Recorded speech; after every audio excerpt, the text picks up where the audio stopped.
The Department of Justice has just appealed a federal judge's ruling that ended a mask mandate on public transportation. It comes after a request from the CDC, who says masks are still necessary amid a rise in COVID cases fueled by the BA2 variant. But that ruling is still in effect as the legal process begins. Tom Costello has this breaking news.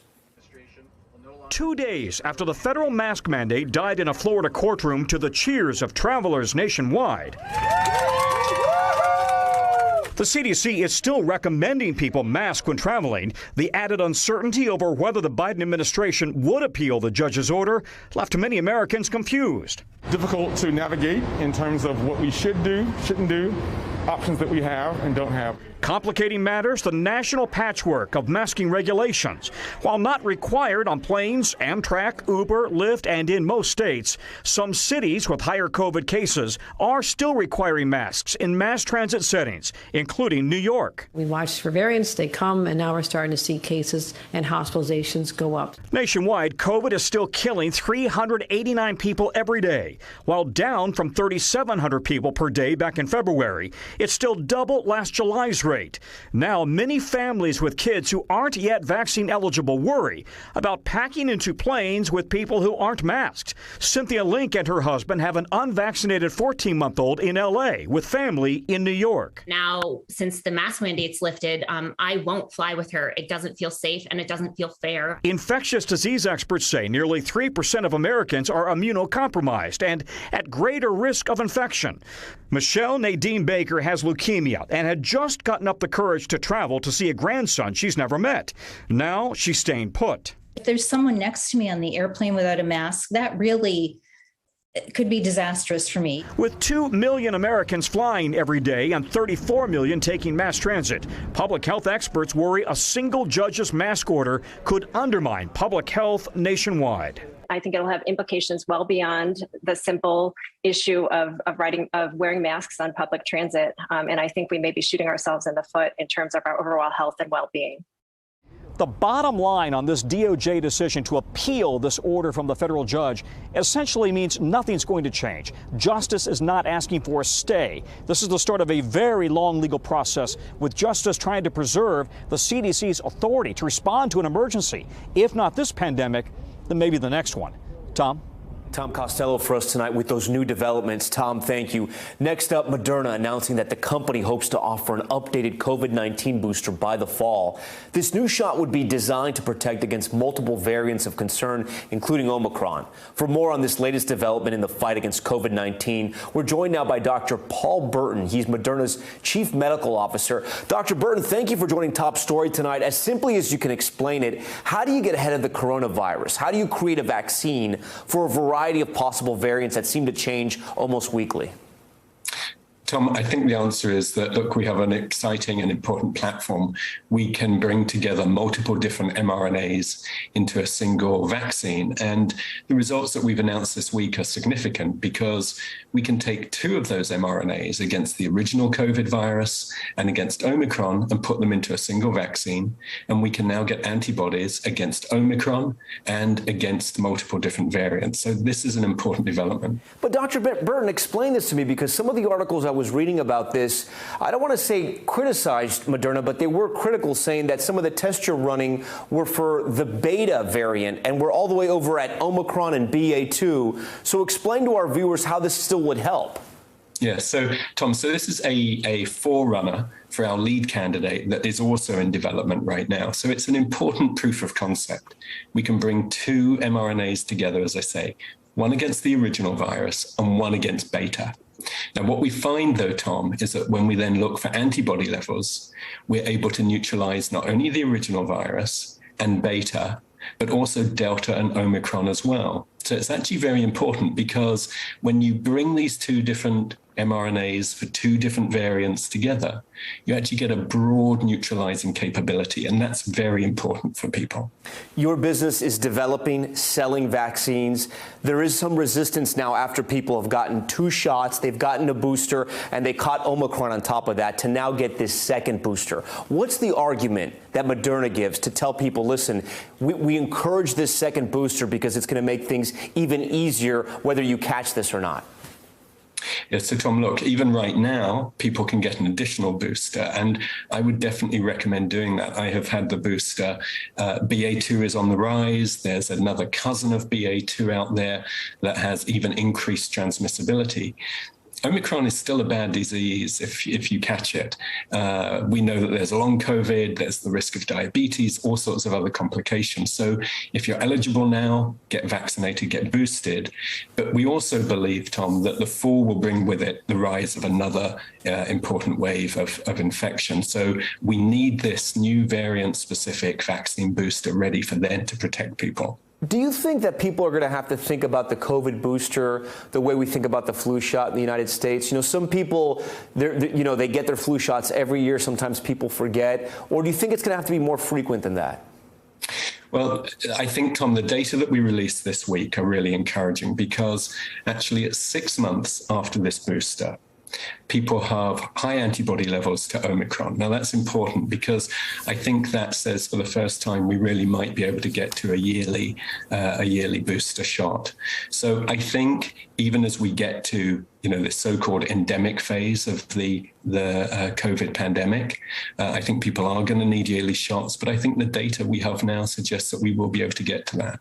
Has Moderna figured out why some people feel the after effects of getting the vaccine or the booster at various different phases and others don't? I'll give you a personal example. I got 2 shots of Moderna. I didn't feel anything after, felt fine. I got the booster and it really knocked me out. I mean, it was almost, I'd say, comparable as when I got Omicron. So I'd like to know, obviously it was only for 12 hours or so, but it was pretty powerful. Has Moderna figured out why these different phases of the vaccine affect people in different ways? I think we're still looking into it. The simple answer that I would give is that when you get injected with a messenger RNA, your body takes that and makes the spike protein and then actually puts it into your bloodstream. And we know that the spike protein of SARS-CoV-2, the virus that causes COVID, is really quite powerful. And I think that's then, Tom, the effects that you're feeling, and that's why you can feel unwell after it. But as we know, the protection that it brings long term is so valuable and so important. So there never will be sort of a phase in this where you don't feel some type of after effect once you receive the COVID vaccine or booster? I think it's personal. I had the booster as well, and I felt perfectly well after it. So I think it depends a little bit how quickly you've had a booster on top of another booster, and it depends a little bit on our own personal makeup. All right, Dr. Paul Burton for us tonight from Moderna. Dr. Paul, thank you for your time. We head overseas now to Ukraine, and tonight, Vladimir Putin with a warning for the West as it announces new sanctions, test launching a new missile, and saying enemies should think twice about any threats. This is the Russian army zeroes in on Mariupol. Here's Matt Bradley. Tonight, new images of Russian-backed troops surrounding a steel mill in Mariupol, Ukraine's last stronghold there. And an urgent plea from the Ukrainian commander holed up inside, warning without help, his soldiers could be down to their last days or even hours. Saying there are 10 times more Russian troops around than us. Major Serhiy Volina telling me in a video message they're still defying Russian demands to surrender, and civilians are taking shelter there too. There are women and children among them, he said. They too are under constant shelling. U.S. officials tell NBC News the Biden administration is considering a new military aid package for Ukraine, including artillery and ammunition. Though Ukraine's President Zelensky is saying help is still not coming fast enough. If we had access to all the weapons we need, we would have already ended this war, he said. All as Russia reveals its first test launch of a new intercontinental ballistic missile. President Putin saying it gives, quote, food for thought to Russia's enemies. Though the Pentagon says Russia notified them in advance and that the test was routine and not a threat to the U.S. or its allies. As Russia intensifies its assault in the country's east, they're solidifying their occupation of the country's south, raising Russian flags over government buildings, planning to introduce Russian currency, and appointing pro-Russian officials in cities like Mariupol, where Mayor Ivan Fedorov was kidnapped by Russian forces and later released. Because citizens don't want to live in Russia, and it's understandable, and all the world sees it. We don't want to live in Russia. sparking fear that Russia plans to never leave. Well, the critical question for Ukraine tonight, Tom, is will these new weapons from the West arrive in time? The Pentagon saying tonight that howitzers have just arrived in the past 24 hours and more weapons are expected to arrive tomorrow. Tom? Matt, thank you for that. Next tonight, back here at home, two rapidly spreading wildfires burning out of control in Arizona. Thousands forced to evacuate as the flames destroyed dozens of structures. Firefighters battling the blazes, but 0% of either of those fires is contained right now. Jake Ward has the latest. Tonight, dual wildfires burning out of control in Arizona, consuming over 25,000 acres, leaving a path of destruction. I cannot stress enough how rapidly this fire is moving. Gusting winds and dry conditions driving the tunnel fire across more than 16,000 acres and scorching nearly 25 structures. There's really no piece of aviation or equipment that is going to be able to slow that down. The blaze 0% contained, forcing the evacuation of more than 2,000 near Flagstaff. The rapid movement and progression of this fire made the evacuation much more difficult and complicated than we've had in the past. Bill Wells escaped as the flames closed in, but returned to utter destruction. All the houses that I had seen that were there earlier, 45 minutes earlier, except for one, were all burned to the ground. Cindy Wilson also got away, but now holds out hope her home has not faced the same fate. I cried driving away because you just don't know. You don't know if you're going to come home to anything. In nearby Yavapai County, the Crooks Fire destroying approximately 9,000 acres, and like the tunnel fire, still 0% contained. One moment there wasn't much smoke, and the next moment I saw like a wall of smoke. Nearby communities are now under evacuation orders. I looked down at my phone, and there was a call from the sheriff, and it said, go. So I gathered a few things, and I went. Jake Ward, NBC News. Tonight in Florida, state lawmakers are striking a blow against Disney. Governor Ron DeSantis requesting eliminating a special tax and law that impacts Disney after the company spoke out against House Bill 1557, or as opponents have called it, the state's Don't Say Gay law. NBC's Kerry Sanders has more. Tonight, Florida's new fight against the house that Mickey built. Florida's Senate approving legislation to eliminate Disney's self-governing authority and tax breaks. 23 yeas, 16 nays. Democrats unanimously opposed it. Why are we putting our knee on the neck of the mouse? It's ridiculous. It's nothing short of extortion. It's nothing short of bullying.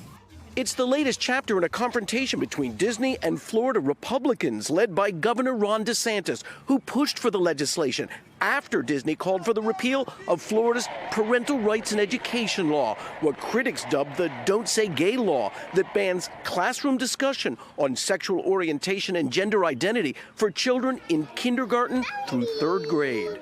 This state is governed by the interests of the people of the state of Florida. It is not based on the demands of California corporate executives. They do not run this state. In 1967, the then Republican governor signed a law allowing Disney to essentially be its own government. I want to express our sincere thanks to the people of Florida. Historians say that power was key to turning these early sketches and sculpting the 40 square miles into today's massive theme park. But Governor DeSantis emailing supporters today. Now is the time to put the power back in the hands of Floridians and out of the pockets of woke executives. Disney has not responded. Critics say that this move really has not been studied and there could be some unintended consequences. The House, which is a majority of Republicans, is expected to pass this bill as early as tomorrow.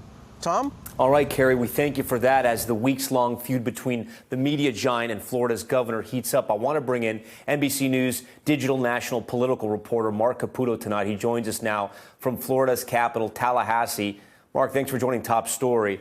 So the Disney company came out against the recently signed education bill. Critics have called it the Don't Say Gay bill that the governor recently signed into law and also paused all political contributions in the state. Is Disney's sort of self-governing privileges coming to an end just political payback in its purest form? It's It's hard for me to see it any other way. I mean, the timing isn't just there, it's just shouting at us. The reality is one thing happened and then this other thing happened. And then you listen to the lawmakers who are saying, look, Disney did this and they need to learn a lesson. I mean, that's not a direct quote, but that's pretty darn close. Remind our viewers the political calendar for Governor Ron DeSantis. He's obviously running for re-election there in the Sunshine State. Then 2 years after that, of course, the primaries start across the country. What do you think this is all leading up to? Because these battles he's taking with the quote unquote woke agenda, as he's described it, he's becoming one of the most recognizable governors in the country. I think he's probably the most recognizable governor in the country at this point. I mean, we really started to see it with COVID. He was the first governor to take a very active stance in pushing back against the mainstream media, the experts who are calling for mask mandates and vaccine mandates and the like. And since then, he's just kind of hit the accelerator. And he has slowly grown in stature among the conservative base, who now view him as kind of the heir apparent to President Trump or former President Trump. If former President Trump doesn't run for re-election again, by the way, all signs are that he will.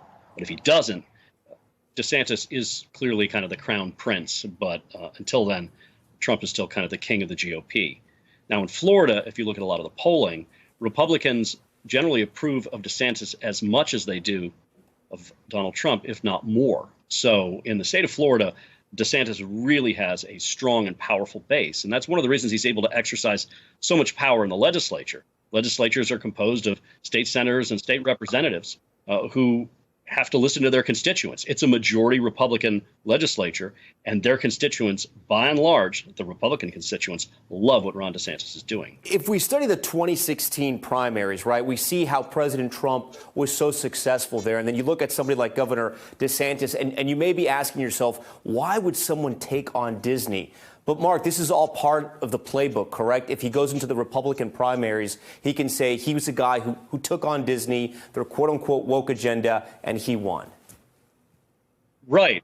It's just shocking for someone who's covered politics and lived in the state for as long as I have. I mean, you're from the state as well. This is not something we've seen. I mean, the Reedy Creek Improvement District, which is the name of this special district that helped Disney World become what it is, has been there for 54 years. Disney is kind of both a sacred cow and a political juggernaut all rolled up into one. And the largest private employer, right, in the state? Right. Largest private employer. And the reality is, if you look at a lot of surveys about, like, do people have a favorable impression of Disney? I mean, overwhelming number of people say yes. But they decided to step into Ron DeSantis' culture war. And he's going to show them that this was a really bad idea. Now, the legislation is interesting that they're about to pass tomorrow. It gives Disney about 13 months, or legislators 13 months, to decide whether to keep this special district or not. In that time, Disney's going to have to make nice and figure out a way to please legislators and please Ron DeSantis. So it has this sort of quality of, hey, nice theme park you have there. It's a shame if something happened to it. Could this potentially backfire, though, on the governor? Because I was reading in the Wall Street Journal, who had a lot of reporting on this story, that it could possibly only cost Disney tens of millions of dollars, which to us sounds like a lot of money, but to Disney it really is not. That's true. But the new CEO of Disney, who has kind of mounted its response here, and first he was silent and neutral on the bill, and then he was against the bill, and then that caused him to cross DeSantis. He wound up kind of making no allies. So he's kind of in the middle of the road. And as I say, what's in the middle of the road? Well, roadkill, where that's where Chapek is right now. So, yeah, Disney is going to continue. It's going to probably continue to produce fantastic products that the majority of Americans want to see, if not the majority of people in the world. And these sort of border Florida counties could maybe absorb some of those costs, right, which would not be good.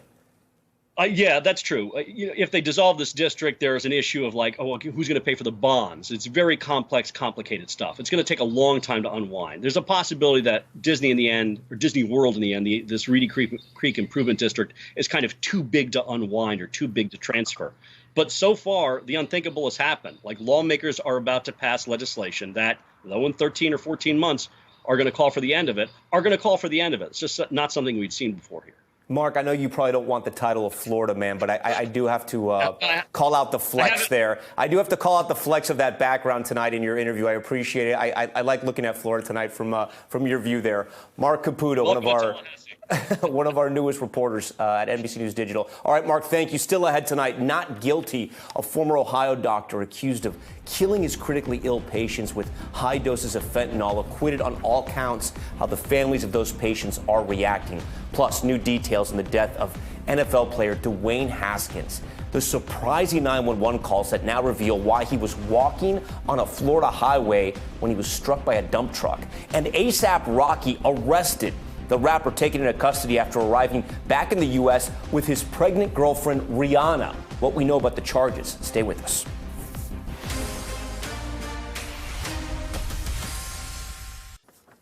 All right, we are back now with an A-list arrest at LAX. ASAP Rocky taken into custody after coming back from vacation with his pregnant girlfriend, Rihanna.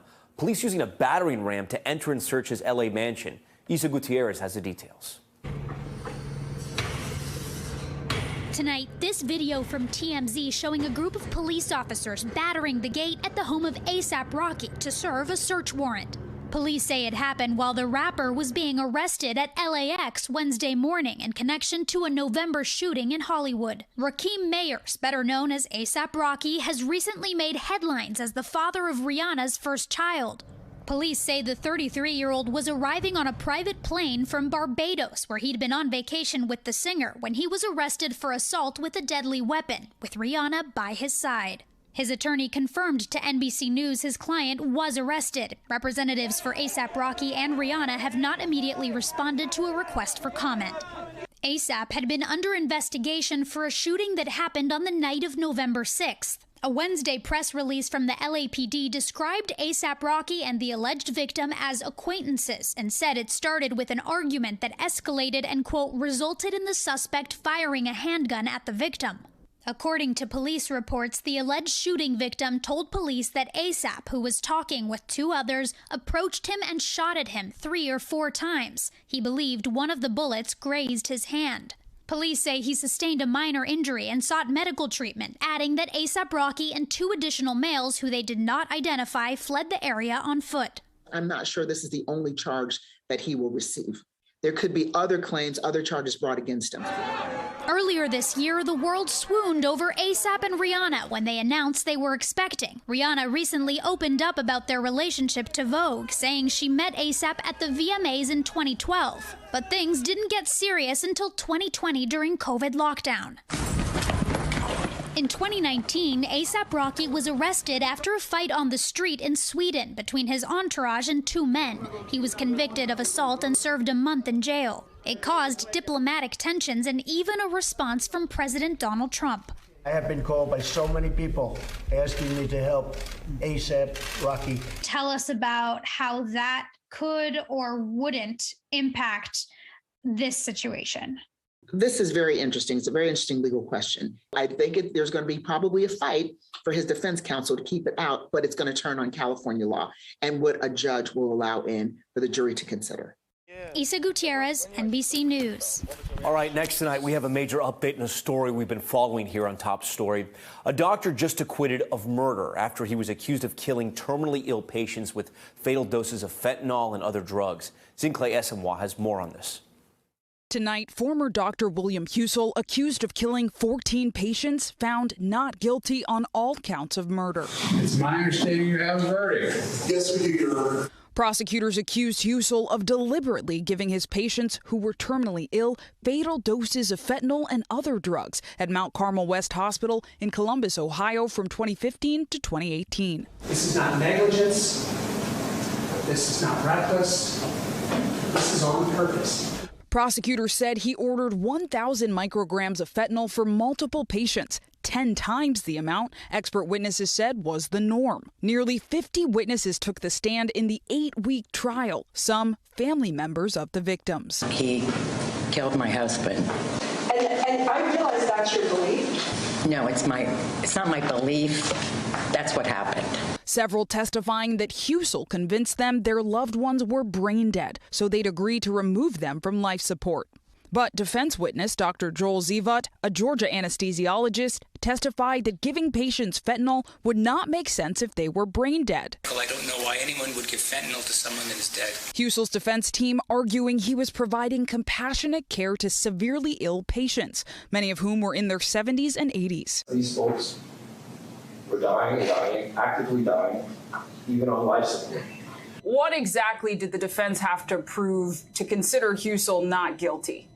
In order to get a not guilty verdict, the mission for the defense appeared to be that there was no evidence of criminal intent. There was only evidence of someone who was trying to ease a dying patient's pain.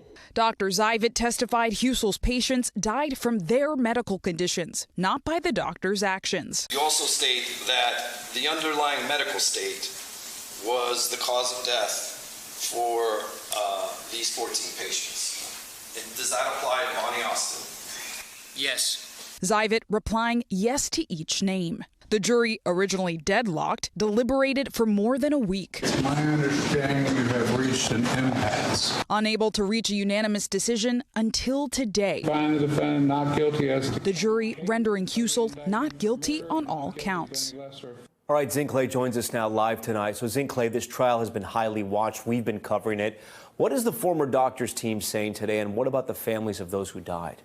Yeah, Tom, it's been a huge case. We've covered it on your show. And when the allegations first came up in 2019, the CEO of Mount Carmel Hospital, where Husel worked, actually stepped down, and they actually fired almost 24 employees. So reactions today were mixed. Husel's lawyer, Jose Baez, is well known. He's represented Harvey Weinstein and Casey Anthony. And today he told reporters that even with the not guilty verdict, he was saddened that Husel was ever charged and expressed concern about other healthcare workers who may now worry about getting charged with crimes. Of course, this has also been very emotional and difficult for the families affected. We do know that around 35 families filed wrongful death lawsuits against the former doctor, and several families actually settled for a total of about $13.5 million. Tom? All right, Sinclair, thank you for that. When we come back, to the rescue, the Florida man who went missing during a canoe trip found deep in the woods the moment rescuers reached him after 2 days. Stay with us.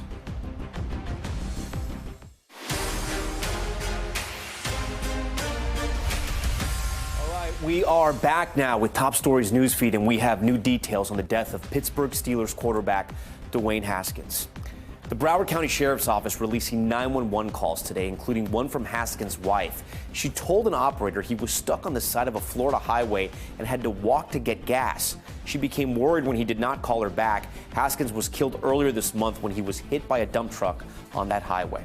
The investigation tonight after a massive fire at a bus lot in New Jersey. Take a look at this. New aerial footage shows at least 6 buses engulfed in flames near the Lincoln Tunnel. The buses were empty and no injuries were reported. Officials said no nearby structures were in any danger, but urged people to stay away because of the heavy smoke.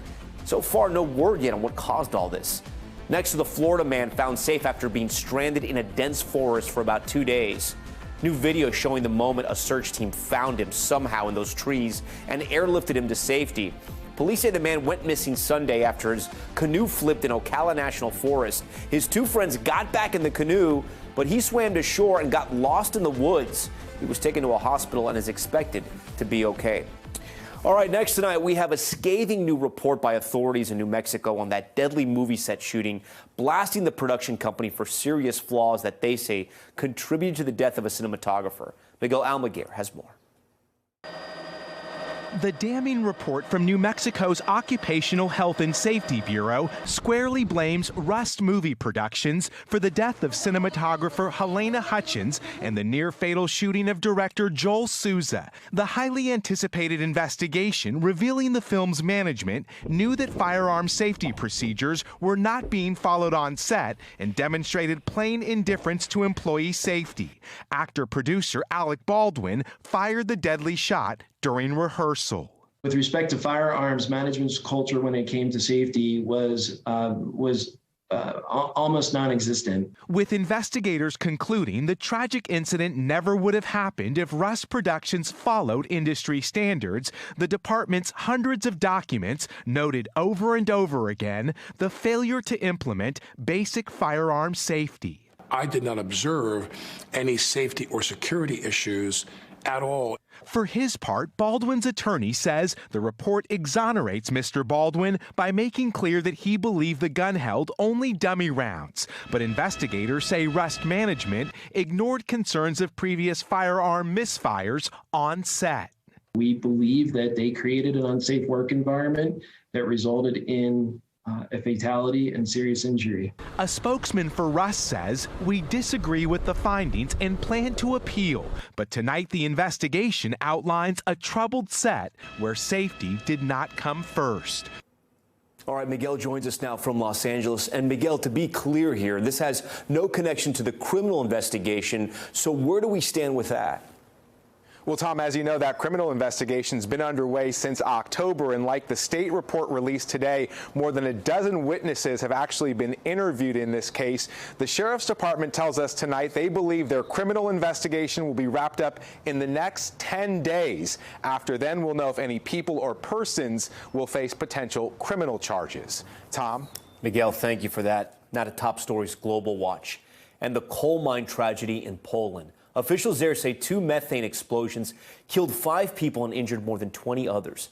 Several people were also missing. Officials say the second blast happened hours after the first, when rescuers were already sent down to help. The explosions are now under investigation. In Australia, a hot air balloon making a crash landing in a residential neighborhood. Take a look at this video. It's from a passenger on board. Circulating on social media, it shows the balloon as it crashed into trees. It eventually landed on the roofs of an apartment block. The balloon's basket narrowly missing power lines.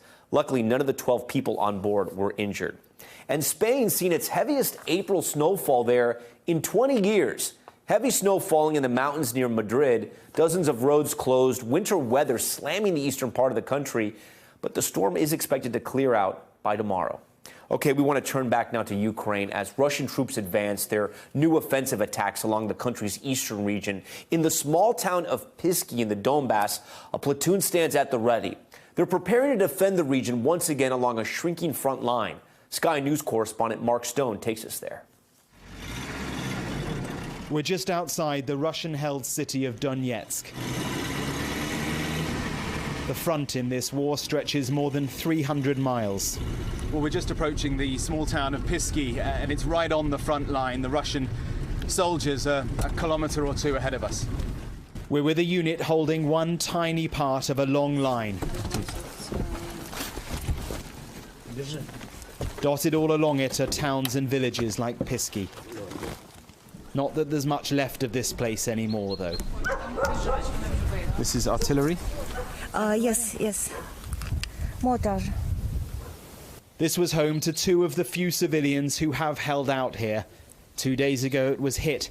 1 woman was injured, but she survived. Nearby, this is the very limit of the Ukrainian resistance. The unit's platoon commander is Denis Gordiv. First position to enemy, about 800 meters. In trenches from a different century, they have the simplest of weapons and a few of the most sophisticated too. So this is a British weapon? Yeah, it's British weapon. Yeah. An anti-tank missile? Yeah, it's British weapon.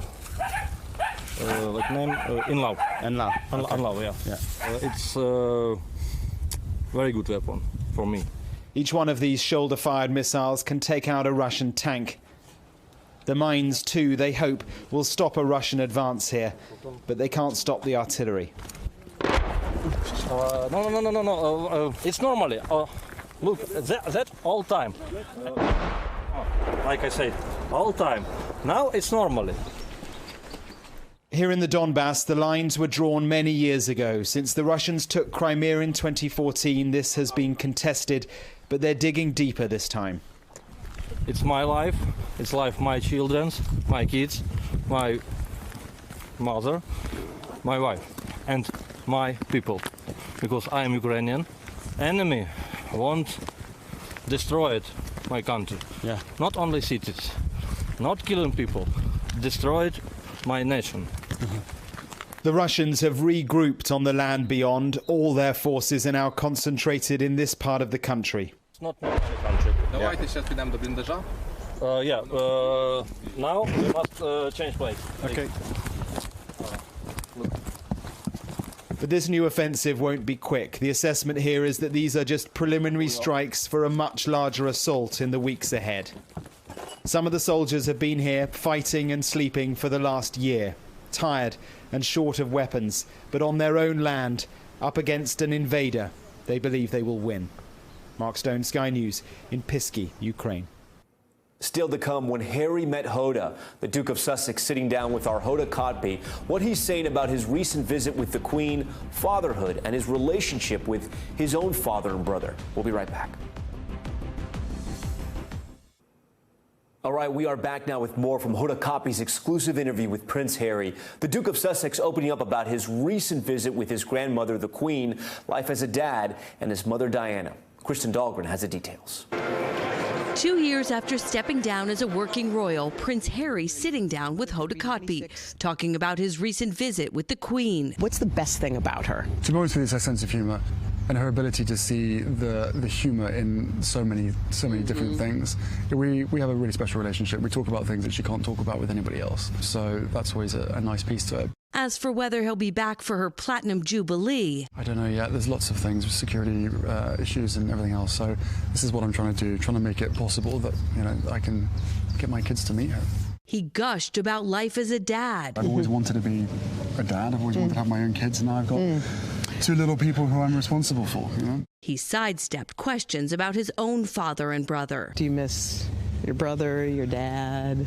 Look, I mean, for me, at the moment, I'm here focused on these guys and these families and giving everything I can.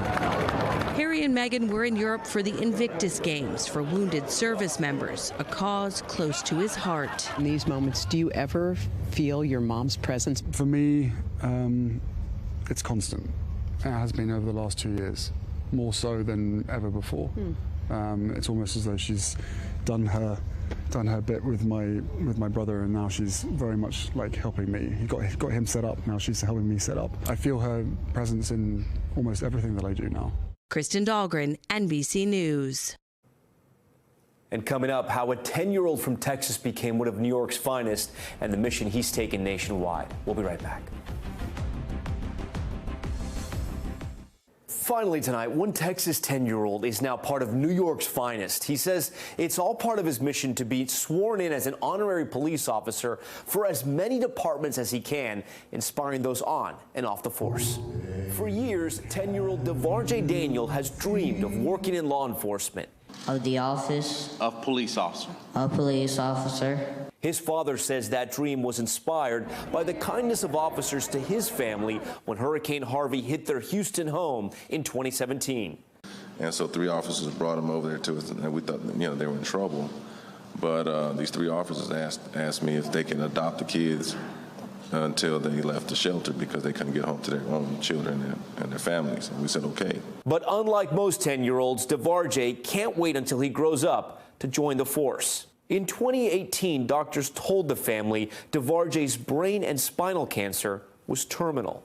Ever since he was diagnosed with his cancer, it's been a rough road. Through it all, DeVarjay has stayed strong, taking on his own mission to raise awareness for childhood cancer by becoming an honorary officer for as many law enforcement agencies as he can, a mission that involves a lot of hugs. It's just like the Grinch's heart. This little, and this little, and go into about that size, like a bigger size. My heart's not small, it's big. And just like after Hurricane Harvey, it was police officers who stepped up and have taken care of DeVarjay. You're an inspiration for us, and you're showing us a better way to live and to live to the fullest. Hundreds of departments, from the Dallas Police to the DEA, have proudly sworn in DeVarjay as an honorary officer, deputy, or special agent. This young man right here, DJ, we're going to show him a lot of love. And today, the NYPD joining that list, becoming the 387th law enforcement agency to add DeVarjay to their ranks. A 10-year-old from Texas, now the newest member of New York's finest. I'm about to be on duty. Nah, I'm just messing with you.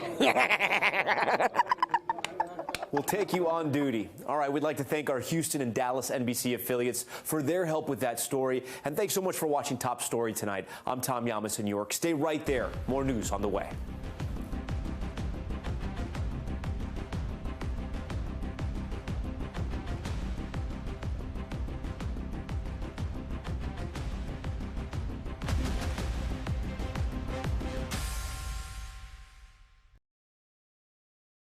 Thanks for watching our YouTube channel. Follow today's top stories and breaking news by downloading the NBC News app.